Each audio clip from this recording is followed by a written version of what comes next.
जय श्री श्याम भक्तों। कार्तिक का पावन महीना चल रहा है। इस पावन महीने में हम कुछ भी दान, स्नान, कथा, श्रवण, पूजन करते हैं, उसका हमें करोड़ों गुना फल की प्राप्ति मिलती है। बोलिए विष्णु भगवान की जय। 21वां अध्याय। श्री नारद जी ने कहा, अब ब्रह्मा आदि देवताओं ने नतमस्तक होकर भगवान शंकर की बड़ी स्तुति की और कहा, हे प्रभु, आप प्रकृति से परे परब्रह्म और परमेश्वर है। आप निर्गुण निर्विकार होकर सबके ईश्वर होकर भी नित्य अनेक प्रकार के कर्मों को करते हैं। शंकर जी, हम सब ब्रह्मा आदि आपके दास हैं। हे देवेश, हे शिव, आप प्रसन्न हो हमारी रक्षा कीजिए। हे नाथ, हम आपकी प्रजा हैं तथा सदा आपकी शरण में रहते हैं। नारद जी कहते हैं, जब इस प्रकार ब्रह्मा आदि सब देवताओं और मुनियों ने शिव जी की अनेक स्तुति करके उनके चरण कमलों का ध्यान करते हुए मौन ग्रहण कर लिया, तब उसे सुनकर देवताओं को वर देकर वह वहीं पर अंतर्ध्यान हो गए। पश्चात शिव जी का यश गाते हुए सब देवता भी प्रसन्नता पूर्वक अपने अपने स्थान को चले गए। महेशाख्यान से जलंधर का यह युद्ध चरित्र बड़ा पुण्यप्रद और सब पापों का नाश करने वाला है। यह सर्व सुखदायक और महेश को भी आनंददायक है। जो इन दोनों आख्यानों को पढ़ेगा और पढ़ावेगा, वह यहाँ पर सुखों को भोग कर अंत में गणेश पद को पावेगा। बोलिए विष्णु भगवान की जय। आज हमने 21वां अध्याय का पाठ का स्मरण किया है और अब हम थोड़े से भगवान के नाम के भजन गाएंगे, जो पथवारी के सामने गाए जाते हैं, तुलसा जी के सामने गाए जाते हैं। हर हर गंगा लहर तिरंगा, तेरी लहर मेरा शीतल चंगा। गंगा कै थोरे बाऊंगी आबा, तो जन्म जन्म वासुदेव सा बाबा। गंगा कै थोरे बाऊंगी झाऊं, तो जन्म जन्म मेरा चाचा सुताऊ। गंगा कै धोरे बोऊंगी राई, तो जन्म जन्म मेरी यशोदा सी माई। गंगा कै धोरे बाऊंगी जीरा, तो जन्म जन्म कन्हैया सा बीरा। गंगा कै धोरे बाऊंगी झाबी, तो जन्म जन्म सीता सी भाभी। गंगा कै धोरे काढ़ू का सीधा, तो जन्म जन्म मेरा छोटा सा भतीजा। गंगा कै धोरे बाऊंगी केसर, तो राज करे मेरा पति परमेश्वर। गंगा कै धोरे बोऊंगी पेठा, तो जन्म जन्म मेरा बेटा पोता। गंगा कै धोरे बोऊंगी बैना, तो जन्म जन्म मेरा चलेगा नैना। गंगा कै धोरे बोऊंगी डोडा, तो जन्म जन्म मेरा चलेगा गोडा। गंगा कै धोरे बोऊंगी भाया, तो जन्म जन्म मेरी चलेगी काया। गंगा कै धोरे बोऊंगी ऊड़ा, तो जन्म जन्म पहनूंगी मैं चूड़ा। जन्म जब देखी गंगा जी की पेड़ी, तो भूल गई सब छज्जा मेढ़ी। जब देखी गंगा जी की रेती, तो भूल गई सब बेटा बेटी। जब देखी गंगा जी की धारा, तो भूल गई सब परिवारा। जब लायो गंगा जी में गोतो, तो भूल गई मैं नफा टोटो। जब छोड़ो गंगा जी का गोतो, तो अब चित आया नफा टोटा। जब छोड़ी गंगा जी की धारा, तो अब चित आया सब परिवारा। जब छोड़ी गंगा जी की पैड़ी, तो अब चित आयो छज्जा मेढ़ी। जब छोड़ो गंगा जी की रेती, तो अब चित आयो बेटा बेटी। गंगा माई मैं तेरे कारण आई, ध्यान स्नान करती प्रभात नाम लेती। गंगा को है निर्मल नीर, नहाया धोया बना शरीर। गंगा टूटी बारंबार बाबुल सा माई बाबुल सब परिवार। भाई भतीजा सब परिवार, ससुरा सासू ससुरा सब परिवार। साईं सेती सब परिवार, गाय बछड़ा सब परिवार। अंधन लक्ष्मी मेरे द्वार, इचलियो तुलसा मेरे मंदिर में इचलियो। आज सखा मंदिर आई, मंदिर राजा राह बिठाई। सींचूंगी मैं तो आंचल माता, वाचल माता सबकी नाम धर्म के दाता। रघुनंदर के ओगरे में नारायण की नींद घनी, मेरे ठाकुर जी की नींद गनी। अब हम पथवारी का भजन गाएंगे। पथवारी तन सींच धरती माता जोई दर घर आइयो। पथवारी तन सींच सरस्वती जुगण पथ घर आइयो। पथवारी तन सींच सो महादेव घर आइयो। पथवारी तन सींच गौरा देजू महादेव घर आइयो। पथवारी तन सींच लक्ष्मी माता जू विष्णु घर आइयो। पथवारी तन सींच राधा जू कृष्णा घर आइयो। पथवारी तन सींच शालिग्राम जू तुलसा घर आइयो। पथवारी तन सींच राणा दे जू सूरज घर आइयो। पथवारी तन सींच सपूती जो पुत्र घर आई। पथवारी तन सींच सबीरी जुबीरा घर आइयो। पथवारी तन सींच सुहागन सो साहेब घर आइयो।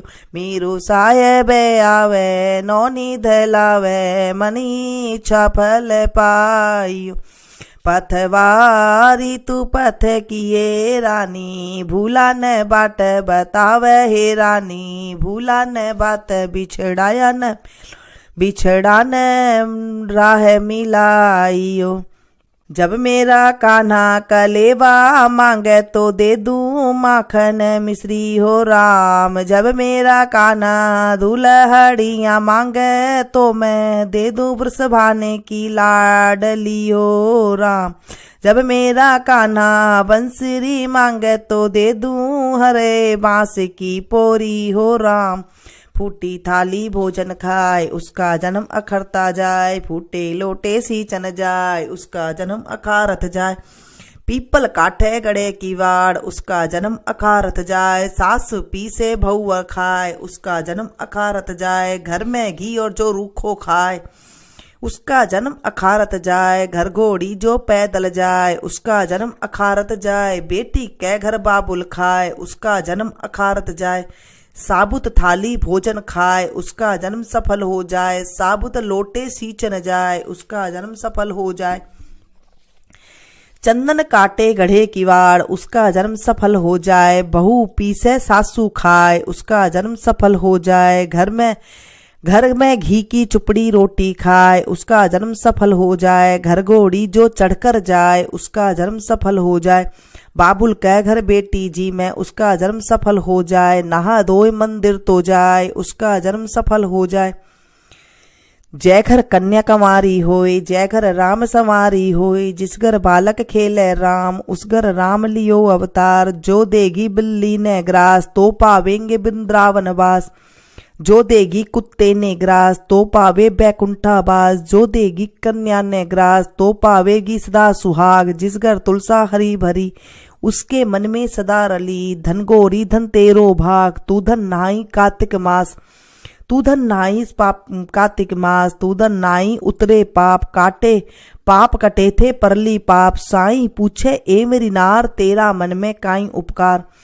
सासू जी के लागे पाँव नंदू लीन उठाऊं चीर। चीर जियो बाई का बीर सदा जियो मेरे पति देव बाई का बीर। बोलिए विष्णु भगवान की जय। एक बहू थी, एक गुजरी थी। गुजरी अपनी बहू से कही कि बहू तू दूध दही बेचिया। बहू दूध दही बेचने गई तो रास्ते में कुछ लुगाइयां पीपल पथवाड़ी सींच रही थी। उनको देखकर बहू ने पूछा तुम क्या कर रही हो। उन्होंने कहा कि हम पीपल पथवारी सींच रही हैं।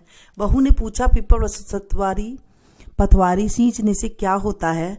सब लुगाइयों ने कहा कि पीपल पथवारी सींचने से अंधन होता है और 12 बरस का बिछड़ा धनी मिल जाता है, पति मिल जाता है। ऐसा है हमारी पथवारी सींचने से। उसने कहा अच्छा आप लोग तो पानी से सींचते हो, मैं दूध दही से सींचूंगी। गुजरी की बहू रोजी ना रोज जाया करती थी दूध बेचने के लिए, तो दूध तो पीपल में चढ़ा देती थी और पटवारी में दही चढ़ा देती थी। और रोज जब सासू मांगती कि बहू दाम लेके आ, पैसे लेके आ, तो बहू कहती कि जब सासू जी महीना पूरा हो जाएगा तब आपको ला दूंगी। महीना पूरा हो गया, सासू ने कहा कि बहू दाम लेकर के आ। उसने कहा सासू जी महीना पूरा हो जाएगा जब ला दूंगी। महीना पूरा हो गया तो वो जाकर पीपल पटवारी के धन्ने जाकर के बैठ गई, उसके नीचे जाकर के बैठ गई पीपल पटवारी के पास। पीपल पटवारी ने पूछा तू मेरे पास क्यों बैठी है? उसने कहा कि सासू मेरे से पैसे मांग रही है, मैंने तो पीपल में आपके पीपल के नीचे दूध चढ़ा दिया, पटवारी में दही चढ़ा दिया, अब मैं पैसे कहाँ से ला करके दूं? उन्होंने कहा कि ये भाटा डिंडा पान पत्ते जो पड़े हैं, ये पत्थर वगैरह पड़े हैं, ईंटा रोड़ा पड़ा है, इन्हें ले जा और ले जाके अपने गुल्लक में रख देना या फिर ओबरी में रख देना। पहले तो ओबरी हुआ करती थी, एक कोठरी सी हुआ करती थी, उसमें ले जाके रख देना। थोड़ी देर बहू डर के मारे रख करके ओबरी में और डर के मारे ओढ़ के सो गई। ओढ़ के जब सोई तो सासू जी ने हेला मारा, आवाज दी, हे बहू धन लेकर पैसे लेकर आ गई है क्या? बोला हाँ सासू जी ओबरी में रखा है। सासू ने ओबरी खोल कर देखा तो उसके अंदर जब कोठड़ी खोली तो उसके अंदर हीरा मोती जगमगा रहे हैं, धन का एकदम धन का ढेर हो रहा है, कुड्ढा हो रहा है। सासू ने हिला मारा, जोर से आवाज दी, हे बहू इतना सारा धन कहाँ से लेकर के आ गई? फिर बहू ने आकर देखा तो सच्ची में हीरा मोती जगमगा रहे हैं, इतना धन का ढेर हो रहा है। उसने सारी बातें बताई कि सासू जी मैं तो 1 महीना दूध पीपल में और दही पटवारी में सींचा था, तो मुझे तो पीपल पटवारी माता ने दिया है। सासू ने कहा कि अगली बार कार्तिक आएगी तो मैं भी सींचूंगी। सासू दूध दही तो बेचवाती और हांडी धोकर के पीपल पटवारी में डाल देती थी और बहू से कहती कि बहू तू मेरे से दाम मांग। तो बहू कहती सासू जी कोई बहू भी दाम मांगती है क्या? सासू ने कहा ना बहू तू तो मांग। बहू ने कहा कि सासू जी दाम लेकर के आओ। फिर महीना पूरा हो गया, सासू वैसे ही पीपल पटवारी के धरने जाकर के बैठ गई।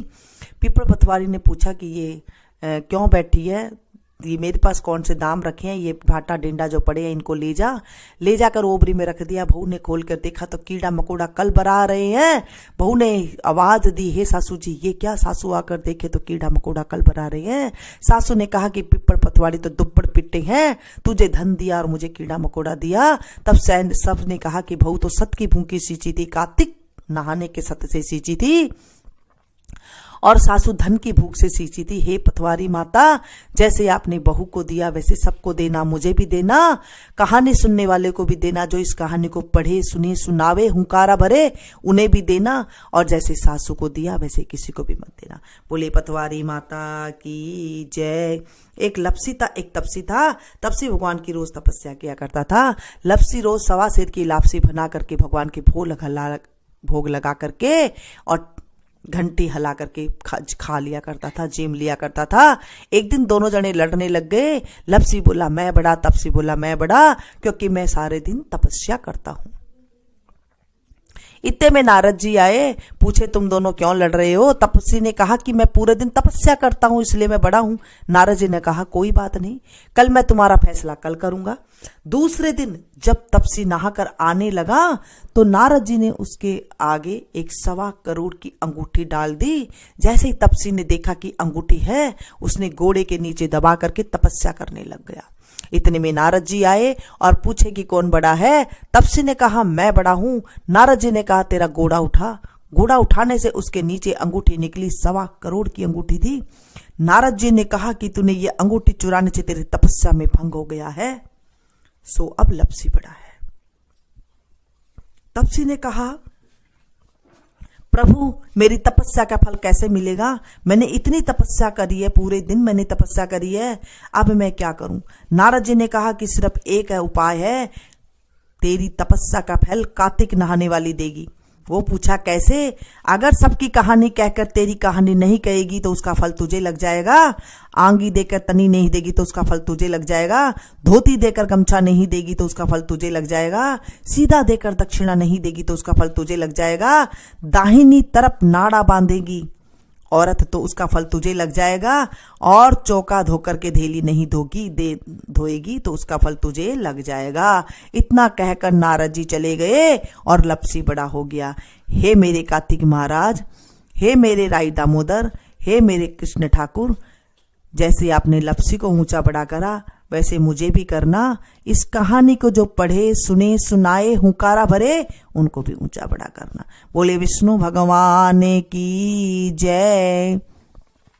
आज हमने कथा सुनी और साथ में गंगे मैया का जो है स्मरण किया, नाम लिया, उनका भजन गाया हमने, पतवारी माता का भजन गाया और साथ में जो है हमने अध्याय का स्मरण किया। आज हमने 21वां अध्याय का स्मरण किया। इन कथा को आप ज्यादा से ज्यादा शेयर करें, क्योंकि जब हम किसी को सुनाते हैं तो हमारे जीवन में पुण्य की प्राप्ति होती है।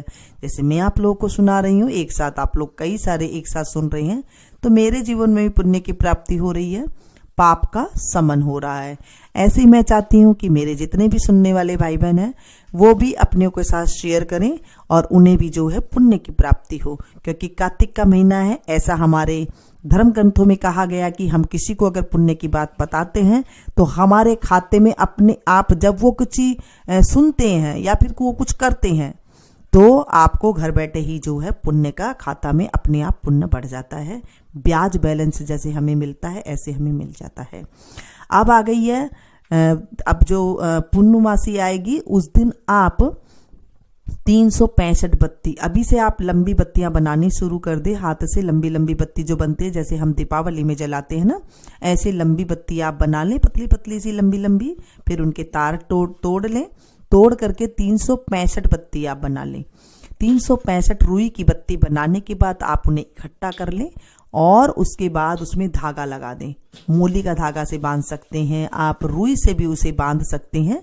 और फिर उसे हम जो 14 आएगी रूप पूर्णमासी से एक दिन पहले, उस दिन रात को आप जला सकते हैं, या फिर पूर्णमासी को सुबह सुबह आप जल्दी उठ करके तब जला सकते हैं, या फिर शाम को भी जला सकते हैं। सबके अलग अलग नियम होते हैं, हर शहर के अलग अलग नियम होते हैं। कहीं पर तो 14 की शाम को जलाए जाते हैं, कहीं पर पूर्णमासी की शाम को जलाए जाते हैं, कहीं पर पूर्णमासी की सुबह सुबह जलाए जाते हैं। अगर अंधेरे अंधेरे आप 5 बजे उठ करके जलाते हैं तो वो तो बहुत अच्छी बात है।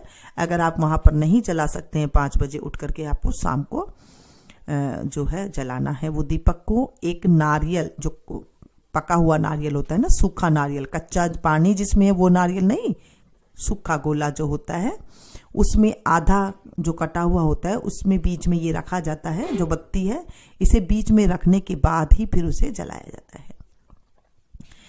इससे ये होता है कि हमारे जीवन में अगर हमने पूरा तीर्थ नहीं किया हुआ है, जितनी दुनिया में तीर्थ नहीं किया हुआ है, सिर्फ 365 बत्ती ये आप जला देते हैं तो हमें 300 जो हमें पूरे जिंदगी में जो हमें स्नान दान करना चाहिए उसका फल इससे मिल जाता है। ये हम नारायण के नाम की जलाते हैं, हमारे विष्णु भगवान के नाम की जलाते हैं, हम श्री अपने कृष्ण भगवान के नाम के जलाते हैं। हमारे पापों का बिल्कुल शमन हो जाता है, नाश हो जाता है, पुण्य की होती है प्राप्ति, जिससे हमें सुख मिलता है। हमारी काया जो है निरोगी हो जाती है। क्योंकि देखिए, जब हम शुभ कर्म करते हैं, जिन्होंने भी 1 महीना इसका स्मरण किया, या फिर आज से ही आपने स्मरण किया है कथा का, या फिर आप 5 दिन, अब मैं आपको पंचभिक्खु के बारे में आज बता दूंगी या फिर कल से आपके पास आ जाएगी। आज शायद 11 बजे आ जाएगी, अगर आपके पास आने का अगर हो जाता है तो। देखिए, पंचभिक्खु के बारे में मैं आपको सारी बातें बता दूंगी, जिससे आप जो आपने 1 महीना स्नान नहीं किया है उसका फल आपको 5 दिन, जो लास्ट के 5 दिन होते हैं, ये हमारे ग्रंथों में कहा गया है, भगवान के श्री मुख से ये कहा गया है कि जब हम ये 5 दिन भी स्नान कर लेते हैं, हमारे जीवन से ऐसे पाप का नाश हो जाता है जैसे गंदे कुचेले हम किसी कपड़े को सोडा डाल करके उबाल करके साफ कर देते हैं। यकीन कीजिएगा, इतना हमारे कार्तिक माहात्म्य का, इतना हमारे पुण्य है। सबसे ज्यादा पुण्य देने वाला ये महीना है, तो आप इसे ऐसे करें। अगर कुछ और पूछना है तो वो भी आप पूछ सकते हैं। मिलती हूँ फिर से एक नई वीडियो में। Thank you.